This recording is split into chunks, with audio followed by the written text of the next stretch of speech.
This is Uncle Don, and he's got a huge problem. He's the head honcho of the world's largest jungle, but the jungle's economy is about to shut down. Why? Bananas. See, the US jungle government operates on a budget, and every year this budget renews, accounting for things like changes in spending and shifting national priorities.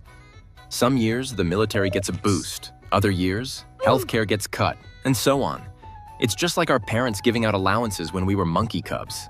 The jungle government is getting a pile of bananas from Congress to spend on doing things that governments do.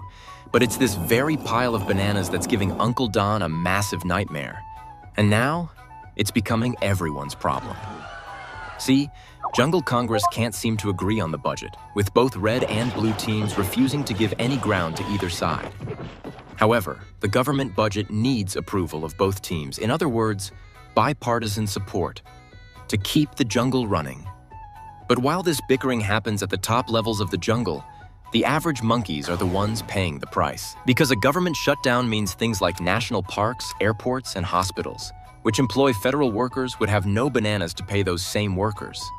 And with a compromise nowhere in sight, Uncle Don has put out a warning to federal agencies, informing them to brace for mass layoffs, signaling that the worst has yet to come. So what happens when the bananas run out? Why can't red and blue teams see eye to eye? And what does this mean for regular monkeys like us? This is the US government shutdown explained. So remember how our parents would give us allowances when we were monkey cubs?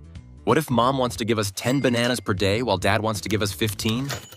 But instead of meeting in the middle, they argue late into the night, eventually forgetting to give us our allowances for the next day.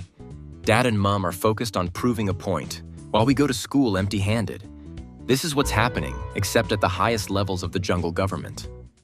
But instead, when the jungle's leaders can't agree on how to split up the bananas, we're not talking about 10 or 15 bananas. We're talking about bananas in the billions.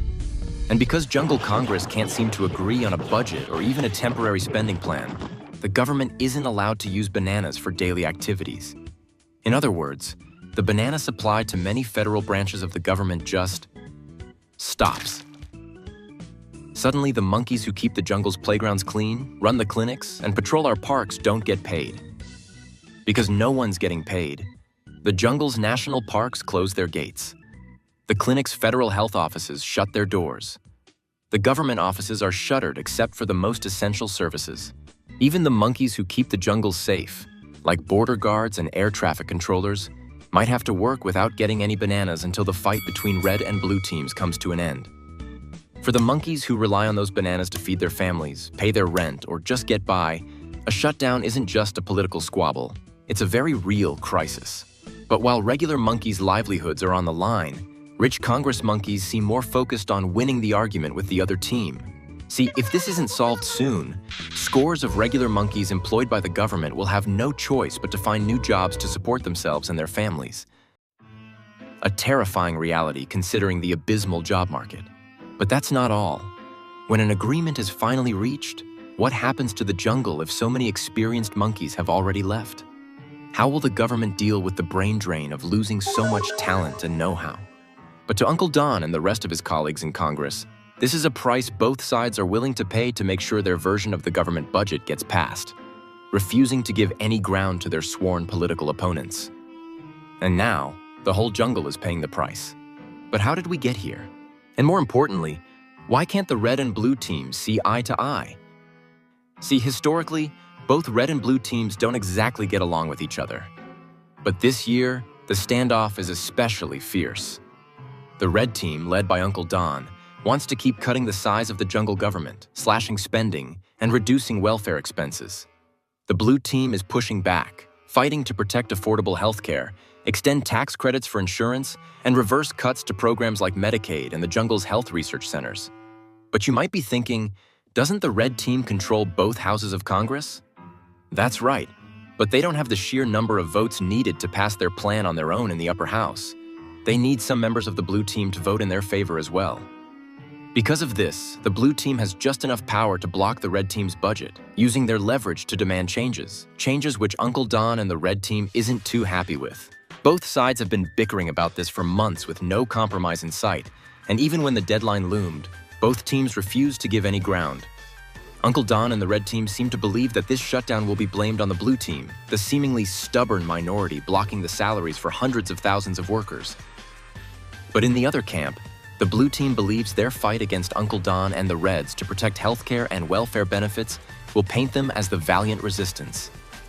While the leaders argue, regular monkeys are left suffering the consequences of this deadlock, leading to the shutdown that happened on the 1st of October 2025. The first in almost 7 years. But this time, things look far worse for the average monkey. Because unlike past shutdowns, Uncle Don has signaled, through a memo sent to all federal branches, that this isn't just about waiting out a standoff. He's warned agencies to brace for mass layoffs, making it clear that this shutdown could be used to identify and permanently cut so-called non-essential workers.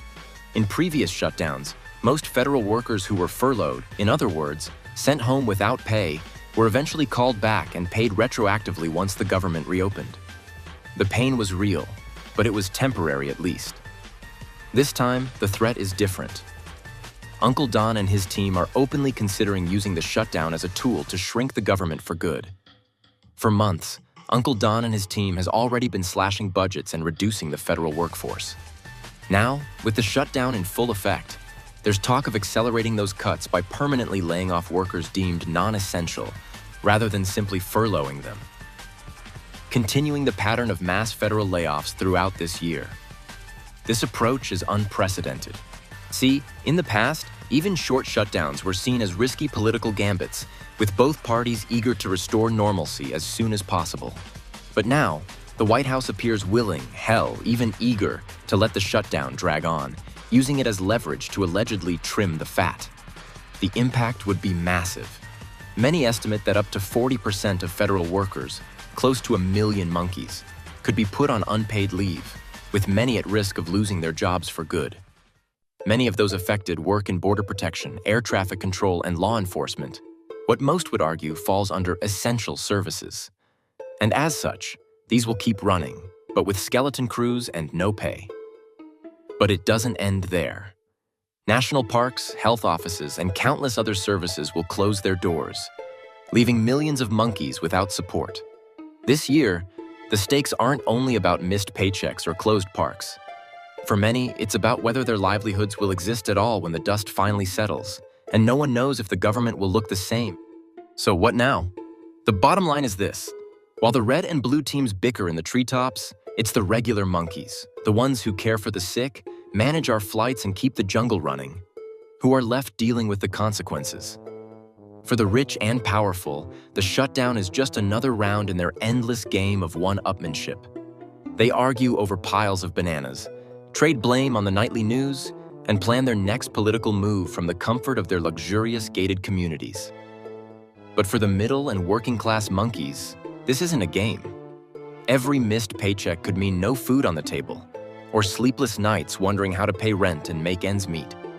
It's families forced to choose between groceries and medicine, workers lining up at food banks, and dreams put on hold while the powerful squabble overhead. The truth is, most monkeys just want to be able to live their lives. They just want to do their jobs, care for their families, and live with a little dignity. But in this shutdown, they've become pawns, casualties in a game they never asked to play. And while the rich and powerful plan their next gambit for power, remember who's really paying the price. And beyond the loss of livelihoods, who knows what losing so much workforce would do to the jungle government? Will our national parks receive the love and care they deserve? Will our transport infrastructure change for the worse? How will healthcare providers deal with the double whammy of both losing massive funding and monkey power? No one knows for sure, and only time will tell how things play out. But hopefully, a compromise is reached sooner rather than later. Protests are already taking place throughout the jungle to raise awareness about the impacts of the government's shutdown, placing pressure on Uncle Don, red and blue teams to come to the negotiation table and finally come to an agreement. So, the next time you see news about the US government shutting down, you'll know what's happening behind the scenes and the real impact it has on average monkeys like you and me. If any monkeys are confused, just remember that this is just a simple explainer on the US government shutdown and is not a hit piece or endorsement of any kind. Please do not sue Monkey, and thank you for watching.